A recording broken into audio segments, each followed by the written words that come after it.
this deals with the aspects of fear. Yes. Fear that you want to accept, fear that sometimes you don't want to accept in times of growing up. Now, was this in any way autobiographical? Yes.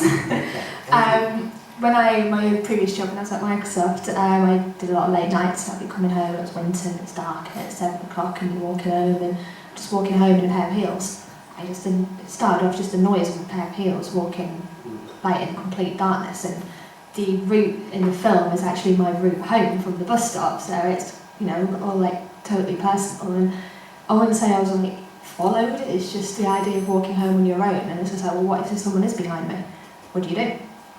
It's sort of a deal with like sort of the duality of feminism in a way. It's sort of you're brought up nowadays to be, you know, women as good as guys, we can do anything we want, we're bold, we're brash, we're fine.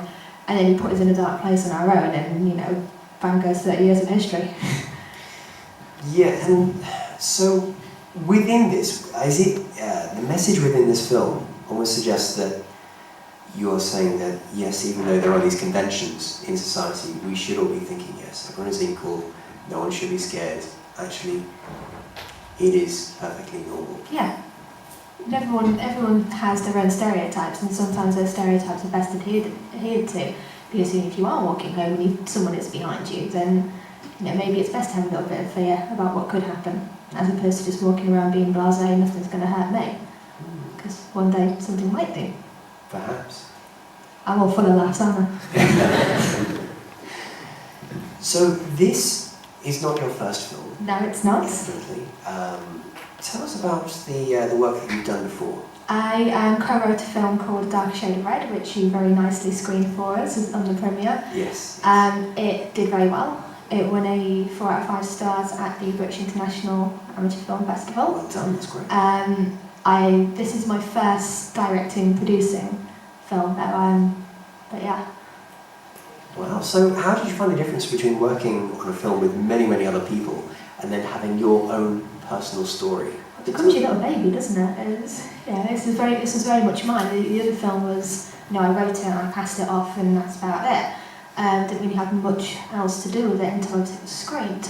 This one, you know, from conception to now, it's been, you know, very much my finger in the pie, and it's very different for that. You know, you've got to keep on top of things. My phone bill got longer. Yeah, it was just, this is my little thing. Excellent.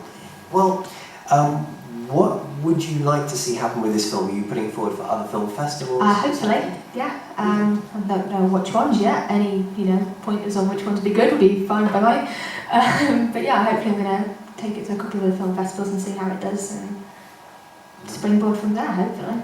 Brilliant. And other stories, which other scripts, other stories you have in mind? Or what would you like to do? Well, I'm working on something with my good friend Jeff at the moment. I'm working on a project for him, and again, just writing it, and I've got a couple of other ones. I am very much into social characterisation. I want to say things in my films. I don't want to make a film for the sake of making a film. I want to say things and kind of get into the nitty-gritty, and I like things that, you know, someone says that's impossible, you can't make a feature film as your first film. Yeah, you can. You can't make a film with only one character and just one long soliloquy. Well, yes, you can. I like that idea of someone saying you can't do something. Well, yes, you can, and I'm going to do it. So that's what I'm doing, hopefully. Well, you mentioned the idea of the story being of real importance. You've got to really believe in the story. You want to tell a story, which is very important. In your opinion now, nowadays we have some incredible films with some fantastic graphics. Do you think that we are now reaching a point where the graphics are starting to take over from the story's being a bit left behind? How do you feel about films today? Yeah, I mean, there's a sense that you get some really good films that come out that you just totally take your breath away, and you think that's a fantastic story, but equally you get films where the only thing you come out of the cinema saying is, God, that was a really good graphics, wasn't it? And for me, that's a bad film. And if the only thing you can come out of the cinema saying is, God, I love the graphics on that, well, what's the point of making a film for its graphics? But that's just me. That's probably the writer in me as well. but yeah. Lovely. All right, well, Harriet, thank you so much. Thank you. Lovely film. Harriet Brown, ladies and gentlemen. Thanks. Thank you.